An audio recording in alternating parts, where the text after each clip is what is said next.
कर्नाटक हुकूमत की तरफ से गणेश त्यौहार के दौरान गोश्त की फरोख्त पर पाबंदी, बुनियादी हुकूक की खिलाफ वर्जी। बैरिस्टर असद ओवैसी की प्रेस कॉन्फ्रेंस। झारखंड के डुमका में लड़की को जलाए जाने के वाक़े पर विश्व हिंदू परिषद ने कहा, मुस्लिम नौजवान के हौसले बढ़ चुके हैं, सख्त कार्रवाई जरूरी। डुमका वाक़े का मुलजिम पकड़ा जा चुका है, सख्त कार्रवाई होगी, वजीर आला हेमंत सोरेन का तयक़ुन। मुझे घर छोड़ने पर मजबूर किया गया, वजीर आजम मोदी को पहले गलत समझता था, लेकिन उनमें इंसानियत है। गुलाम नबी आजाद की मीडिया से बातचीत। आसाम के बारापेटा में मुबैना शिद्दत पसंदों से रवाबित पर मजीद 2 अफराद गिरफ्तार। बारापेटा में मदरसे को इंतजामिया ने मुनहदम कर दिया।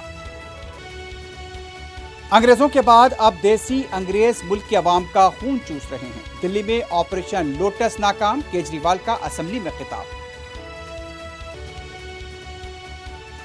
हिजाब मामले में सुप्रीम कोर्ट ने कर्नाटक हुकूमत को हाई कोर्ट के अहकाम के खिलाफ जारी की नोटिस, समाअत 5 सितंबर तक मुलतवी।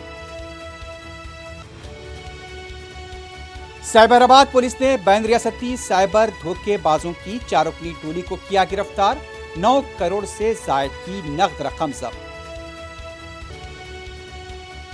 मेरचल जिले के केसरा में मुबैना नाजायज ताल्लुकात के बायस एक शख्स का कत्ल। हयात नगर के हुदूद में भी कार में शख्स की लाश दस्तयाब। मुल्क में आज कोविड के केसेस में मजीद कमी, 7,591 नए मुतासरीन। एक्टिव केसेस की तादाद में भी हुई कमी।